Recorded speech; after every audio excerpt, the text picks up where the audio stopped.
reka mvuge abakenyezi twamamaze ubuzima mu nyambaro.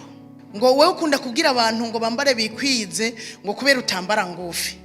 Nze kwerekana amaguru yahe. Rega umuntu arimenya.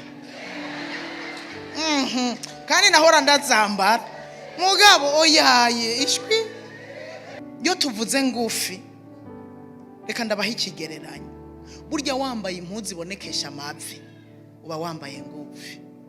Iyo amavi yamaze muzobipime.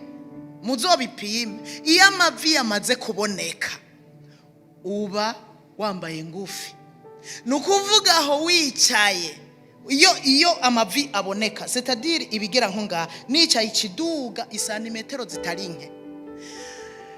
Nunamye rero byovyo unama rero n'agapasura hari inyuma. Ariko rero jewe naho mwumva ngo mvuze ngo amaguru, hariho n'abatarabiranya amaguru ngo bambare ngufi ngo nukuberanya amaguru. Hariho umuntu yambara ngufi ukavuga uti Mana yanje. Pawulo arandikira Timoteyo mu cete ca mbere igice ca 2 umurongo w'9 aramubwira ngo kandi n'abagore nyene ndagomba ko bambara imyambaro biberanye rero turabiyo muberanye. Ari wowe ucambwira ngo ni kakandi nyene niko tuberanye sawa.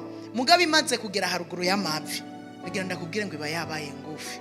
Aramwandikira kandi n'abagore nyene ndagomba ko bambara imyambaro biberanye bagendana isoni, apana isoni zimwe zibabuza kuvuga nka jewe, badahugumba kandi badashazisha gutsiba umushatsi canke izahabu canke imaragarita canke impuzu z'igiciro kinini, ariko bashazishe ibikorwa by'ingeso nzi. Mwumvise rero gushaza kwiza umugore akabegwa, gushajisha ibikorwa by'ingeso nziza. Haleluya. Ibikorwa ukora ameme tufise n'ingeso nziza ubushajije nta utogushima. Ibi rero tuvyigisha abakobwa bacu bashatse bafise n'ingeso nziza. Mwe abakobwa banje muravyumva n'abandi muriko muravyumva. Nkuko bikwiye abagore bavuga yuko bubaha Imana kuva kera mu gihe c'Aburahamu, kuva kera ngo abakobwa bavuga ko bubaha Imana ntibashazisha gutsiba imishatsi gusa, ariko bashazisha ibikorwa by'ingeso nziza. Yesu nashimwe. Nkuko bari abagore niko babigenza, bakagira ingeso nziza ariko bakongera bakambara impuzu biberanye.